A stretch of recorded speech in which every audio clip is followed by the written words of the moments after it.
ఖర్జూరాల కన్నా కమ్మా గుంటయంట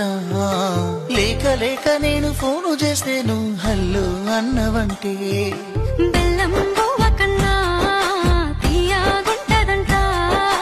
ఎన్నడూ నాడు ఫోను చేసే బాగున్నావన్నవంటే ఏడాది ఎండల్లో ఉంటేనై మోస్తున్నా నా బతుకు కష్టాలని పిల్లని చెయ్యి పట్టాలని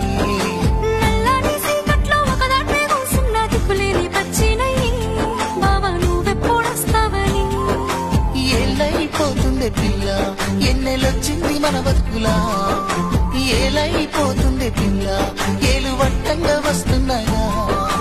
ఇన్నాళ్ళ ఎడబాటు ఎడవాసిపోతుంది ఈ సీనయ్య గుండున్నదే సినదారా నీ కోసము ఈ దూరాన్ని చెరుపుతూ తీరాల